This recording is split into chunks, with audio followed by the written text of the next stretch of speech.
Hello friends, അസ്സലാമു അലൈക്കും. ഇന്നത്തെ റെസിപ്പി ഇറാനി പോള. അതിന് വേണ്ടിയിട്ട് എല്ലില്ലാത്ത ചിക്കൻ പീസ് എടുത്ത് കഴുകി വൃത്തിയാക്കി ചെറിയ പീസാക്കി കട്ട് ചെയ്ത് വെക്കുക. ഇനി അതിലേക്ക് ഉപ്പ്, മഞ്ഞൾപ്പൊടി, മുളക് പൊടി, ഗരം മസാല, ഇഞ്ചി വെളുത്തുള്ളി പേസ്റ്റ് എന്നിവ ചേർത്തിട്ട് മാരിനേറ്റ് ചെയ്ത് വെക്കുക. ഒരു 15 മിനിറ്റെങ്കിലും മാരിനേറ്റ് ചെയ്ത് വെക്കണേ. ഇനി ഒരു പാൻ എടുത്ത് കുറച്ച് വെളിച്ചെണ്ണ ഒഴിച്ച് ചിക്കൻ നന്നായിട്ടൊന്ന് ഫ്രൈ ചെയ്തെടുക്കാം.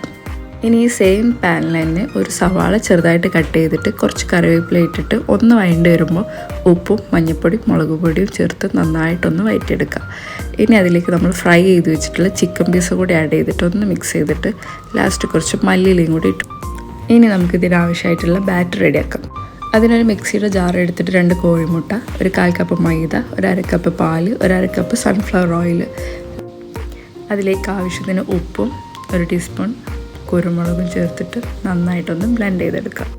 ഇനി ഒരു പാൻ എടുത്ത് കുറച്ച് ബട്ടർ തൂവിയിട്ട് നമ്മൾ ഉണ്ടാക്കി വെച്ചിട്ടുള്ള ബാറ്ററിൻ്റെ ഒരു പകുതി ഇതിലേക്ക് ഒഴിച്ചു കൊടുക്കാം. ഞാനിതിൻ്റെ മുകളിൽ കുറച്ച് ഒറിഗാനോ ആഡ് ചെയ്തെടുത്തിട്ടുണ്ട്. അത് തികച്ചും ഓപ്ഷണലാണ് കേട്ടോ. ഇനി ഇതൊരു 10 മിനിറ്റ് ഒന്ന് മൂടി വെച്ചിട്ടൊന്ന് വേവിക്കാം.